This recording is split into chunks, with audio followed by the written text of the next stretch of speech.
Bismillahirrahmanirrahim. Assalamualaikum warahmatullahi wabarakatuh. Baik, perkenalkan, saya Alifatul Rusiana Uswatun Hasanah. Langsung saja, pada video ini saya akan menjelaskan mengenai strategi perhitungan untung rugi usaha online.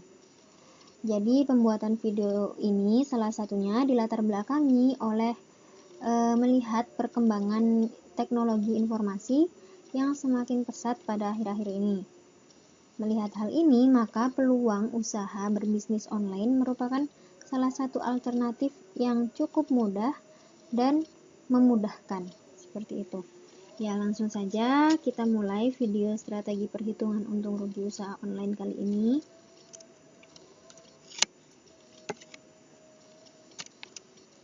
Nah, strategi yang pertama, untuk memulai usaha online, kita harus mengenali dulu. Kenali usahamu. Mengenali usaha. Yang pertama, kita kenali jenis usaha kita. Apakah usaha kita ini usaha yang bergerak di bidang barang ataukah di bidang jasa? Seperti apa sih itu usaha yang bergerak di bidang barang atau yang bergerak di bidang jasa? Jadi, usaha yang bergerak di bidang barang adalah usaha yang produknya itu merupakan produk fisik, berwujud fisik. Jadi produknya bisa dilihat, bisa dipegang, bisa disentuh, seperti itu. Jadi terlihat secara fisik. Sedangkan usaha yang bergerak dalam bidang jasa itu produknya itu menawarkan sesuatu tanpa wujud. Jadi tidak menghasilkan kepemilikan. Jadi produknya itu tidak bisa dilihat secara nyata seperti itu.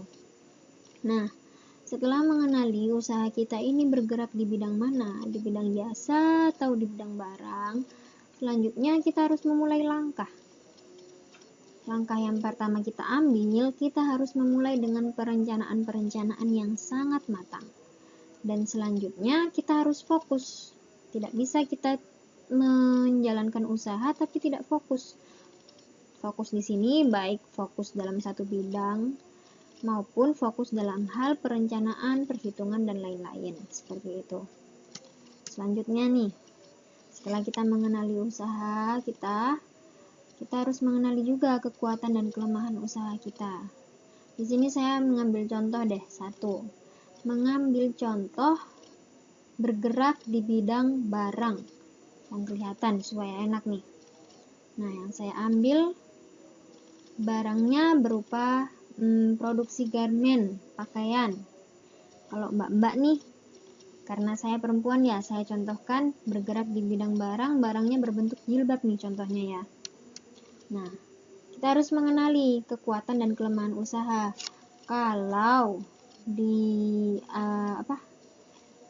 Kalau di umumnya pengusaha-pengusaha nih, kita menyebutnya dengan analisis SWOT. Apa itu analisis SWOT? Nah, S-nya itu yang pertama strength. Kita harus mengenali, strength itu kekuatan. Kita harus mengenali kekuatannya itu apa. Yang kalau misalkan jilbab tadi nih ya, jilbab nih kan banyak sudah dijual di pasar-pasar. Kekuatan apa yang kita punya untuk mengambil peluang usaha, untuk dilihat usaha kita ini? Contohnya, kita bikin model yang beda gitu, yang belum pernah ada sebelumnya. Memang jilbab itu udah banyak, tapi ada model yang beda, yang kalau misalnya dipakai orang lain tuh lebih simple gitu. Jadinya kita punya ciri khas gitu, mengambil peluang pembeli seperti itu. Yang kedua, dari analisis SWOT, huruf W-nya itu weakness atau kelemahan yang perlu dicegah. Nah, apa aja kelemahannya? Oh, salah satunya seperti tadi, jilbab itu banyak yang jual sudah. Nah, kelemahannya di situ. Jadi kita harus mencegah kelemahan itu dengan apa? Dengan memberikan kelebihan pada produk kita. Seperti itu, baik dari segi model maupun dari segi harga. Itu yang sekiranya dilihat oleh konsumen dibandingkan dengan produk-produk lain, produk kita ini ada kelebihan seperti itu. Dan selanjutnya, dari analisis SWOT huruf O yang berarti opportunities. Apa itu opportunities? Opportunities itu kesempatan yang perlu diambil. Baik itu dari segi timing atau waktu, kapan kita berjualan, kapan kita mempromosikan, seperti itu, maupun kesempatan-kesempatan yang lainnya. Dan selanjutnya yaitu threats atau ancaman yang harus diatasi. Nah, kita lanjut. Setelah mengenali usaha kita bergerak di bidang apa, selanjutnya kita sudah mengenali produk kita ini, kekuatan, kelemahan, ancaman, dan peluangnya apa saja. Nah, kita lanjut ke mengenali produknya. Nah, sekarang produk itu ada kategori-kategorinya. Apa aja? Nah, ini kategori komoditi, kategori tren, dan kategori kebutuhan spesifik. Bagaimana penjelasannya? Kategori komoditi itu kategori kebutuhan pokok. Setiap orang pasti membutuhkan. Nggak mungkin enggak. Contohnya sembako. Selanjutnya, komoditi tren. Ini produk yang suka-suka. Contohnya kuliner, fashion, dan lain-lain. Yang terakhir, kategori produk kebutuhan spesifik. Contohnya seperti membuat merek sabun, seperti itu. Nah, kalau contohnya tadi jilbab ya, maka kita masuk ke produk suka-suka nih, produk tren, fashion.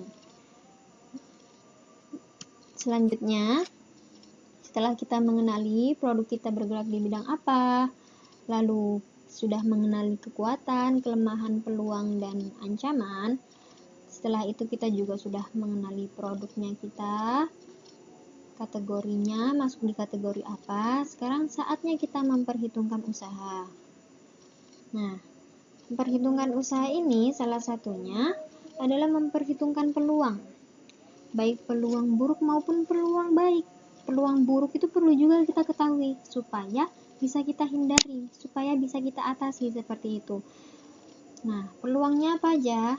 Nah, peluangnya ini pesaing ini termasuk yang pertama ya. Pesaing usaha di pasar ini kita harus tahu angkanya.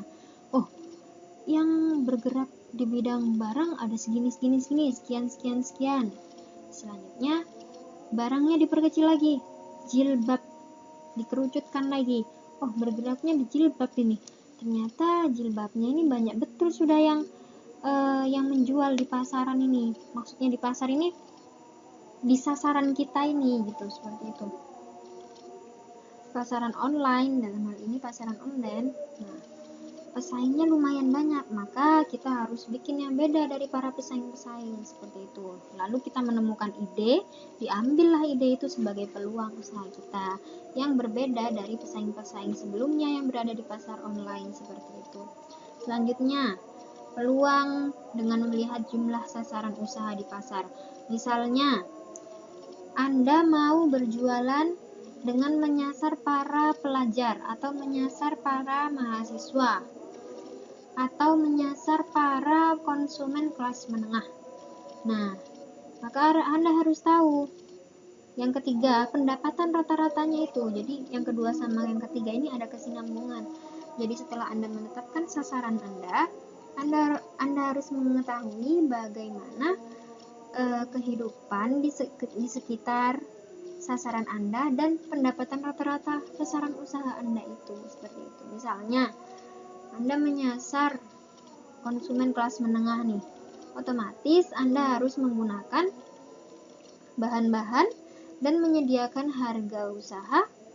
harga produk usaha yang sesuai dengan pendapatan rata-rata sasaran usaha di pasar online Anda, sesuai dengan sasaran yang Anda sasar, seperti itu.